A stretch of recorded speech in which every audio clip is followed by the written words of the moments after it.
The New England Patriots may have just made the smartest move of the entire NFL offseason, because Drake Maye is already turning into a superstar, and now, the Patriots may have quietly built the foundation for one of the scariest young offenses in football, not just for this season, but potentially for the next decade. And somehow, almost nobody is talking about it.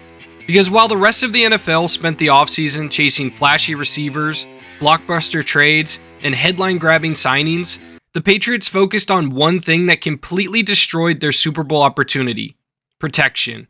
And what they just did in the draft may have completely changed the future of the franchise. Last season, the Patriots absolutely shattered expectations. Nobody thought they were ready to compete this quickly. Nobody thought Drake Maye would develop this fast, and absolutely nobody expected New England to make a Super Bowl run this early into their rebuild. But the second Maye stepped onto the field, everything changed. The offense went from looking completely lifeless to suddenly becoming one of the most explosive units in football. And honestly, the craziest part is who he was doing it with.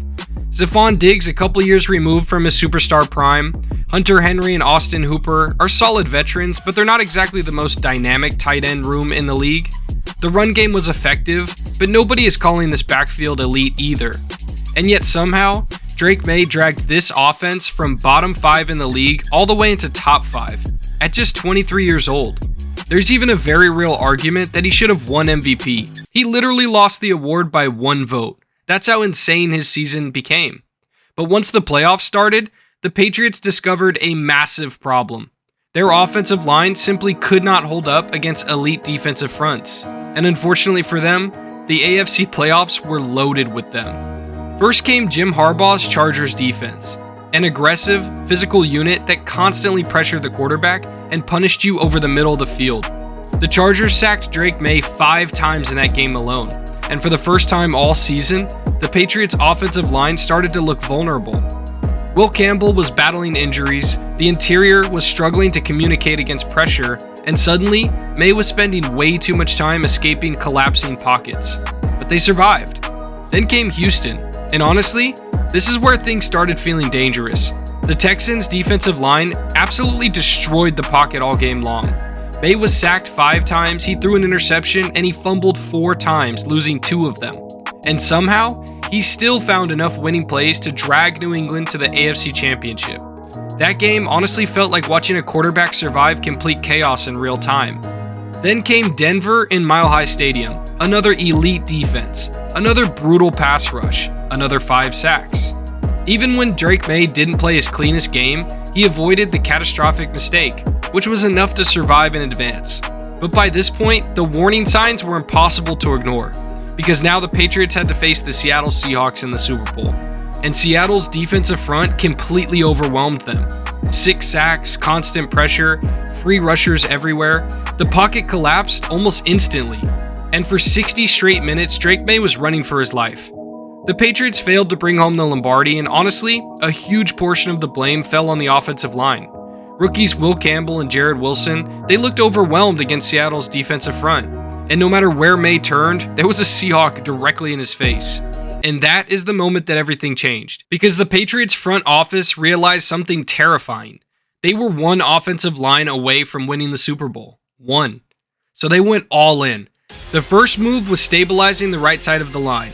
Morgan Moses brought back his veteran presence to lock down right tackle, while Big Mike Onwenu continued anchoring right guard. The Patriots also slid Jarrett Wilson into the center position, which is widely viewed as his more natural position.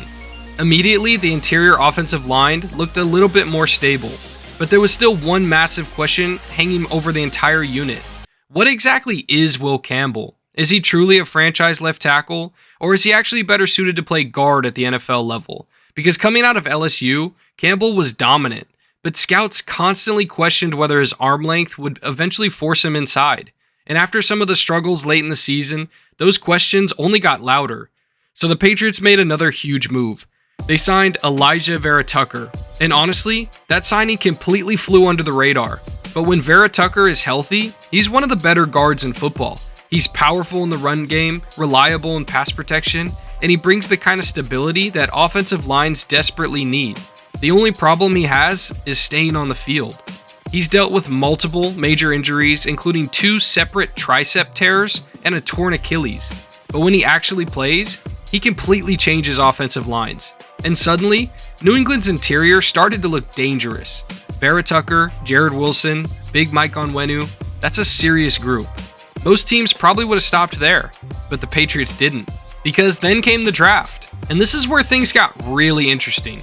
The Patriots held pick 31 after losing the Super Bowl, and most people expected them to target a receiver or a linebacker or maybe even a safety. But when pick 28 came up, New England made their move. They traded up with the Buffalo Bills, leapfrogging both the 49ers and the Chiefs in the process. And immediately, it became obvious they were targeting somebody very specific. Utah offensive tackle Caleb Lomu. And personally, I absolutely love this move. Because instead of choosing flashy skill players, the Patriots did exactly what smart organizations do. They went all in on protecting their franchise quarterback.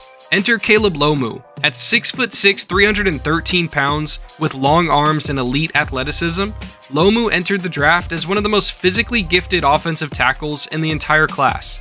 And honestly, his testing numbers are pretty ridiculous. Sub 5-second 40-yard dash, elite burst, elite explosiveness, elite movement skills. His relative athletic score landed him somewhere around a 9.8 out of 10, which ranks him among some of the best offensive tackles ever tested. Not just this year, but ever.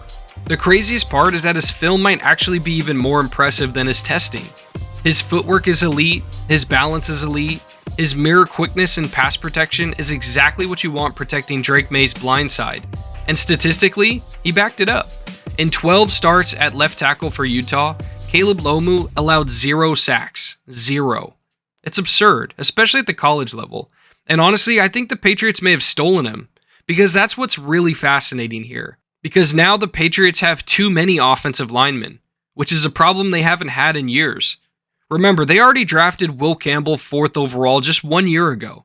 And despite some late season struggles, Campbell actually had a very solid rookie year overall.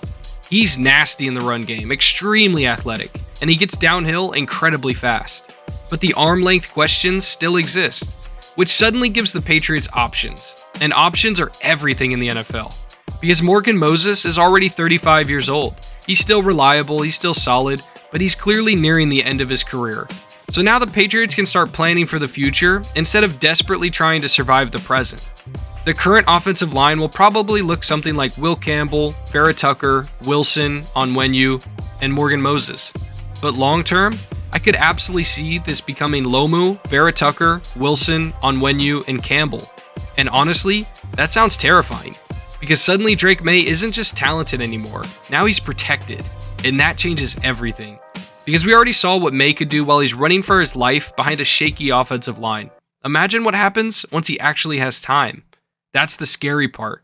The Patriots didn't accidentally complicate their offensive line situation by drafting Caleb Lomu. They secured the future. They looked around the AFC and they realized you simply do not beat defenses like Houston, Denver, or the Chargers without elite protection up front. So instead of chasing another flashy weapon, they invested in the one thing that matters the most, keeping Drake Maye upright. And honestly, I think they made the right decision. Because if Drake Maye continues developing the way he did last season, and this offensive line reaches its full potential, the Patriots aren't just coming back. They may be building the NFL's next dynasty, and the rest of the league should probably be very worried about that happening.